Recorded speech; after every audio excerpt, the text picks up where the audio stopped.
ఉన్నటువంటి దాన్నే నువ్వు ఎక్స్పీరియన్స్ చేసిన దాన్నే మెమరీలో నుంచి తీసుకొస్తున్నావు.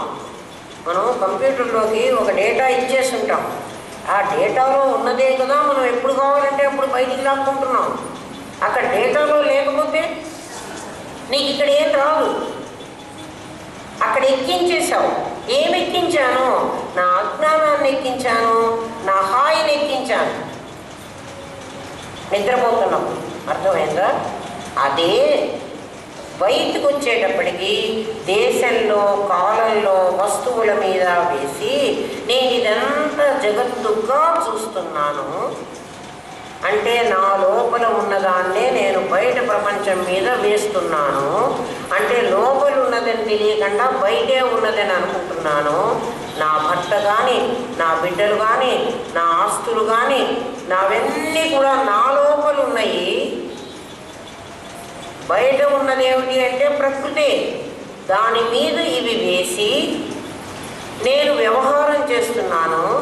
దానిని మాయా అంటున్నాను. అంటే లోపల ఉన్నదాన్ని బయట వేస్తున్నాను. నిజంగా అది బయట లేదు, నా లోపలే ఉంది. బీజస్యాంతరివాంకురవు నాకు తెలియటం లేదు, నా సుషుప్తిలో ఉంది. అదే నా జాగ్రత్తలోకి వచ్చేటప్పటికి నా మెమరీలోకి వచ్చింది. నా మెమరీలోకి వచ్చేప్పటికి అది జ్ఞానంగా మారింది. వస్తువులోకి వచ్చేప్పటికి పంచభూతాత్మకమైంది. నామరూప క్రియలు మళ్ళీ మర్చిపోదు. ఆ రకంగా ఈ ప్రపంచం అంతా ఏర్పడింది. ఆ జ్ఞానము ఏ జ్ఞానము అంటే గాఢ సుషుప్తిలో నాకేమీ తెలియదంటున్నప్పుడు కూడా నా జ్ఞానం ఏదో ఉంది. ఉన్నదని మీరు ఎట్లా చెప్పగలరు? ఉండకపోతే అది అనుభవించదు. మీరేం లేదంటున్నారు అంటారు. ఉండకపోతే దానికి అనుభవం రాదు. ఆ జ్ఞానము కోమాలో మరణంలో కూడా నీతోనే ఉంటుంది. అంటే మనం చచ్చిపోయినా ఆ జ్ఞానం ఉంది.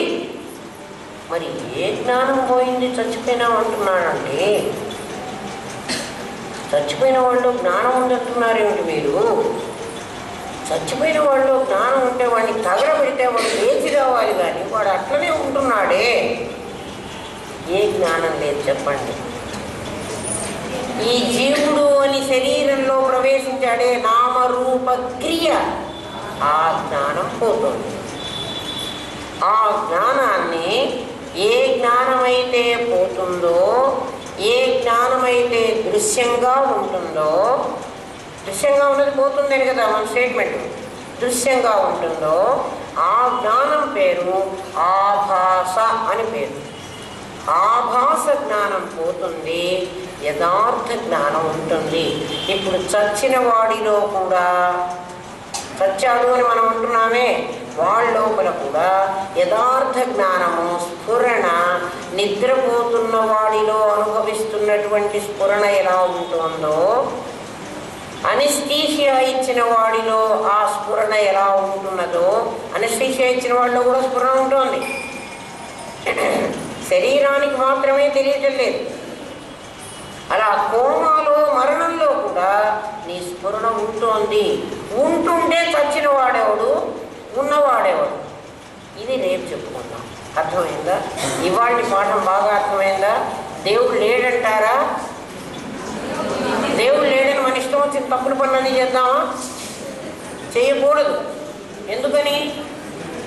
దేవుడు ఉన్నాడని మనకు తెలిస్తే అసలు తప్పు ఏ పని చెయ్యం. తప్పుడు పనే కాదు, ఏ పని చెయ్యం.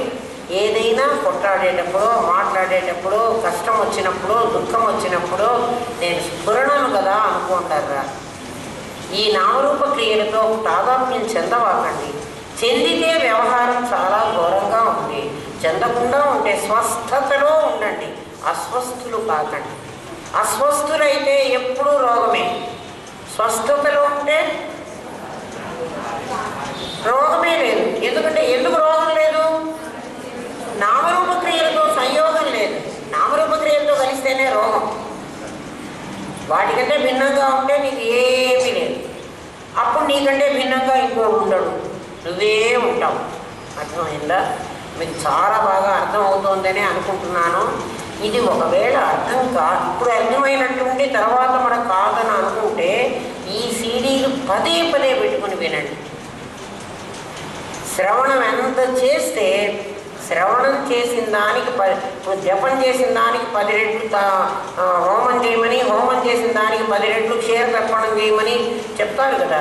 అట్లా శ్రవణం చేసిన దానికి 10 రెట్లు మననం చేయండి. 10 రెట్లు మననం చేసిన దానికి 10 రెట్లు నిధిధ్యాసంలో ఉండండి. అప్పుడు మొత్తం వస్తువు మనదైపోతుంది. ఇంకప్పుడు భయం లేదు. అర్థమైందా? ఓం తత్సత్. స్వస్తి ప్రజాభ్య పరిపాలయంతాం న్యాయేన మార్గేణ మహిన్మహేష. గో బ్రాహ్మణేభ్యః శుభమస్తు. నిత్యం లోకాః సమస్తాః సుఖినో భవంతు. ఓం పూర్ణమదః పూర్ణమిదం పూర్ణాత్ పూర్ణముదచ్యతే పూర్ణస్య పూర్ణమాదాయ పూర్ణమేవావశిష్యతే. ఓం శాంతి శాంతి శాంతి. ఓం నమో బ్రహ్మాదిభ్యో బ్రహ్మ విద్యా సాంప్రదాయ కర్తృభ్యో వంశ ఋషిభ్యో గురుభ్యో నమో మహద్భ్యః. సర్వోపద్రవరహిత ప్రజ్ఞానఘనః ప్రత్యగర్థో బ్రహ్మైవహమస్మి బ్రహ్మైవహమస్మి బ్రహ్మైవహమస్మి.